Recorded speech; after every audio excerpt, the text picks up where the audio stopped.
नमस्ते। आज की इस बेहद खास चर्चा में आप सभी का स्वागत है।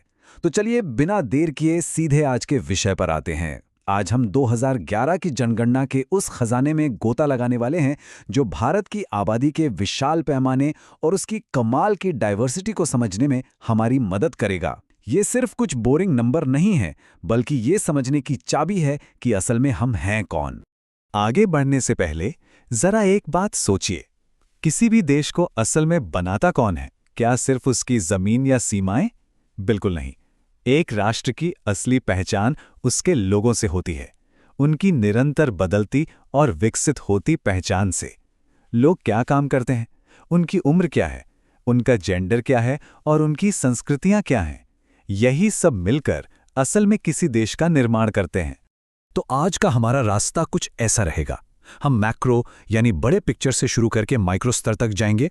सबसे पहले देखेंगे कि भारत की आबादी कहाँ बसती है, फिर बात करेंगे उम्र और जेंडर की, उसके बाद भाषाओं और धर्मों को समझेंगे, फिर सामाजिक संरचना पर गौर करेंगे और आखिर में बात होगी साक्षरता और हमारे भविष्य की।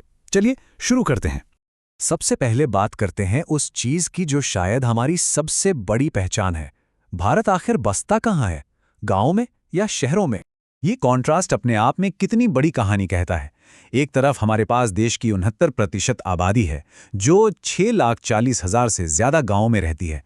मतलब देश का दिल आज भी गांव में ही धड़क रहा है, जहां लोग खेती, पशुपालन और मछली पकड़ने जैसे प्राथमिक कामों में लगे हैं। लेकिन दूसरी तरफ हमारे शहर बहुत तेजी से फैल रहे हैं और वहां मैन्युफैक्चरिंग और सर्विसेज का जाल बिछ रहा है। तस्वीर बहुत तेजी से बदल रही है। अगर हम इस डेटा को देखें तो 1901 में सिर्फ 10.8% लोग शहरों में थे और 2011 आते आते ये आंकड़ा 31.2% हो गया। लेकिन यहाँ ध्यान देने वाली बात यह है कि 2001 से 2011 के बीच शहरों की आबादी लगभग 32% की दर से बढ़ी है। इसने ग्रामीण विकास दर को काफी पीछे छोड़ दिया है। मतलब लोगों का गांवों से शहरों की तरफ जाने का जो सिलसिला है वो अब बहुत तेज हो चुका है। भूगोल से थोड़ा आगे बढ़ते हैं और बात करते हैं उन लोगों की जो इस देश को चला रहे हैं, यानी हमारी उम्र और जेंडर का गणित।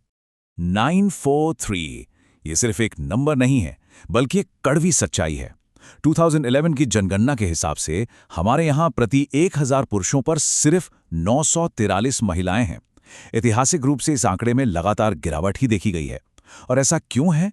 इसके पीछे सीधे तौर पर मातृ मृत्यु दर और बच्चियों की मृत्यु दर जिम्मेदार हैं, जो कहीं ना कहीं हमारे समाज के कुछ पुराने सामाजिक सांस्कृतिक मूल्यों और पुरुष प्रधान सोच से जुड़ी हुई है। लेकिन हाँ, पूरे देश की तस्वीर एक जैसी बिल्कुल नहीं है। केरल को ही ले लीजिए, वहां प्रति 1000 पुरुषों पर 1058 महिलाएं हैं। बेहतरीन है ना? लेकिन वहीं हरियाणा में ये आंकड़ा लुढ़ककर सिर्फ 877 रह जाता है। ये तुलना हमें एकदम साफ दिखाती है कि हमारे ही देश के अलग-अलग हिस्सों में महिलाओं की स्थिति में कितना जमीन आसमान का फर्क है। अब जरा उम्र के हिसाब से देखते हैं। इस चार्ट का जो सबसे बड़ा हिस्सा है, लगभग 61%, वो 15 से 59 साल के लोगों का है। मतलब हमारी ज्यादातर आबादी काम करने वाली उम्र की है। बच्चे करीब 31% हैं और 60 के पार वाले बुजुर्ग सिर्फ 8.4%। ये जो युवाओं की भारी तादाद है ना, ये देश के लिए एक बहुत बड़ी बात है। और यहीं एंट्री होती है डेमोग्राफिक डिविडेंड, यानी जनसांख्यिकीय लाभांश की। आसान भाषा में समझें तो जब काम करने वाले युवाओं की फौज इतनी बड़ी हो तो देश की इकोनॉमी को तेजी से आगे बढ़ाने का एक सुनहरा मौका मिलता है। लेकिन याद रहे, ये अवसर की खिड़की हमेशा खुली नहीं रहती। अगर हमने आज इन युवाओं को सही स्किल और ट्रेनिंग दे दी तो यकीन मानिए ये राष्ट्र निर्माण के लिए एक अभूतपूर्व आर्थिक अवसर बन जाएगा। अब जनसांख्यिकी के एक और दिलचस्प पहलू की ओर चलते हैं। चलिए भारत की समृद्ध सांस्कृतिक पहचान और भाषाई परिवारों को समझते हैं। मुख्य रूप से हमारे यहाँ 4 बड़े भाषाई परिवार हैं: ऑस्ट्रिक, चीनी तिब्बती, द्रविडियन और इंडो आर्यन। अब मजेदार बात यह है कि ये भाषाएं पूरे देश में कैसे बिछी हुई हैं।